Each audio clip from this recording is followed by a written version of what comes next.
Stéphane, bonjour et bienvenue sur Agen Rugby TV. Quel premier bilan là, un peu à froid on peut faire de ce premier bloc de 5 matchs? Premier bilan, on va dire c'est un bilan positif, comptablement d'abord, parce que ça nous permet de nous situer en haut du tableau de la Pro D2. On reste collé à Lyon et La Rochelle, donc ça c'est très intéressant. Après, positif en termes d'évolution par rapport au contenu de notre jeu. Est-ce que c'est une surprise d'être déjà aussi bien au niveau du classement et d'avoir enchaîné 4 victoires, parce qu'il y a eu beaucoup de changements dans ce groupe, il y avait des incertitudes sur cette jeunesse. Est-ce que c'est surprenant pour vous d'être déjà comptablement à 19 points? Ça allait dans le sens où notre objectif était de réapprendre à gagner. Voilà, ce réapprentissage, il se fait par 3 matchs difficiles, soldés par deux victoires, une à Albi, une contre Mont-de-Marsan et une défaite à Béziers.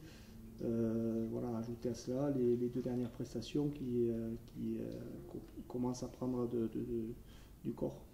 Justement, sur le contenu, d'un point de vue comptable, c'est positif. Sur le contenu aussi, il y a des satisfactions, notamment sur ces 2 derniers matchs. Il y a une évolution. Voilà, maintenant, il faudra avoir la capacité à rester constant sur nos performances.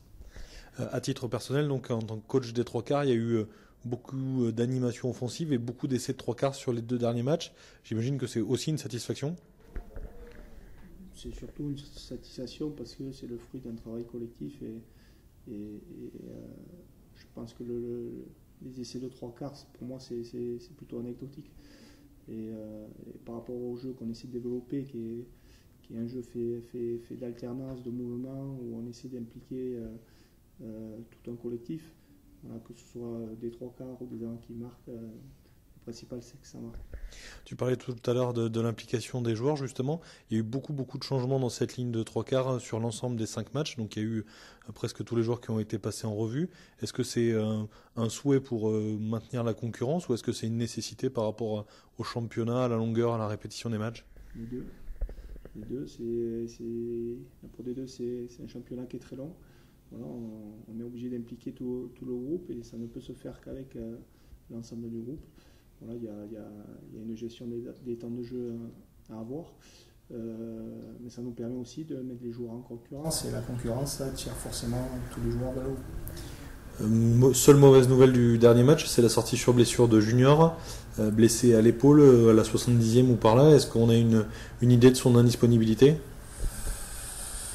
Logiquement, il devrait être disponible 8 semaines.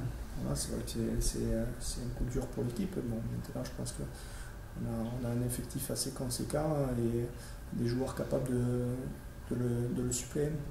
Ce week-end, c'est le premier week-end de repos et ensuite on bascule très vite sur le deuxième bloc. Comment tu l'évalues, ce deuxième bloc, par rapport au premier en termes d'adversité? On va continuer à monter en puissance. Voilà, c'est un bloc où on va se déplacer 3 fois, alors que sur le premier bloc on a reçu 3 fois. Donc forcément plus difficile, mais plus difficile aussi par rapport aux équipes qu'on va rencontrer, puisqu'on reçoit Tarbes, on se déplace à Aurillac, on se déplace à Pau. Voilà, il y a des grosses échéances sur ce deuxième bloc, mais c'est très bien. C'est très bien, puisque ça doit nous permettre de continuer à avancer, à progresser et à construire notre rugby. Merci beaucoup Stéphane, à bientôt. Merci.